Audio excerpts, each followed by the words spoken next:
In the earlier parts of this class, we placed considerable emphasis on the interaction of genes and environment in child development. And what we found is that in many cases, parents appear to have a relatively small role to play. Nevertheless, at least half of the variability between kids is explained by environmental factors. Nowhere is this more true than in the cases of literacy and numeracy, the abilities to read text and to understand and manipulate symbolic numbers.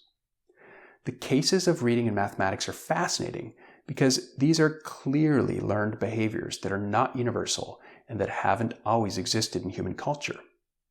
In the US, approximately 14% of adults are illiterate, which matches the global literacy rate. Data from the UNESCO Institute for Statistics, a branch of the United Nations, estimates that literacy rates are as high as 99% in some countries, including Cuba, Bosnia, Italy, and Russia, and as low as 30% in countries like Afghanistan, Burkina Faso, and South Sudan. Clearly, reading is not a purely innate ability. Although practically every human on Earth learns a natural language, not everyone learns how their language is expressed in text. And the same thing goes for number, although numeracy is a harder thing to measure than literacy since different people attain very different levels of math competence. Humans are clearly predisposed to learn math in a way that squirrels aren't, for example, but this doesn't mean that every human will learn math if left to their own devices.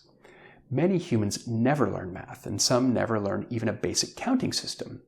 And in fact, if we go back in time several hundred years, the percentage of enumerate people increases dramatically.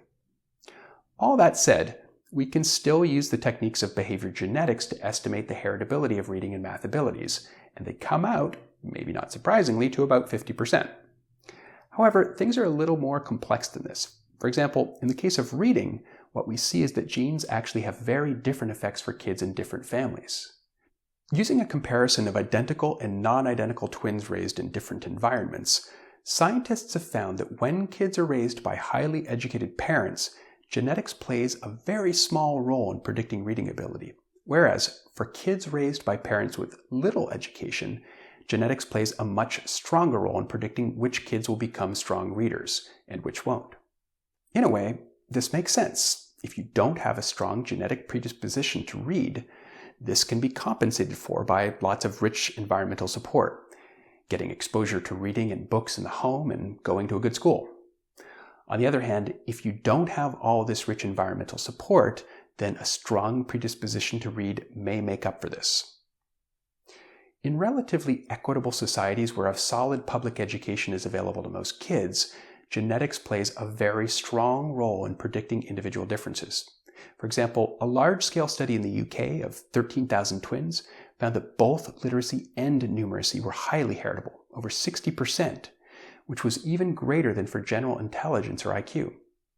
At first, this sounds counterintuitive since, after all, reading and math are learned abilities, whereas intelligence seems like a bit less of a learned skill.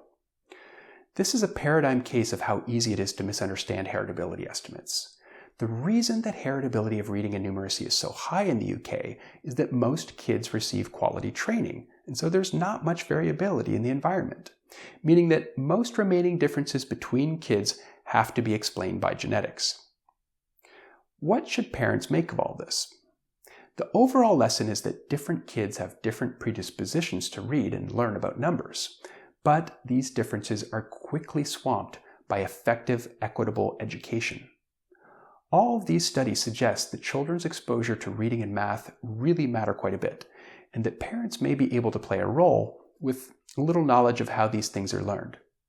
In the next 2 videos, we'll discuss how early reading and number knowledge develop, and how parents can help encourage literacy and numeracy in the home.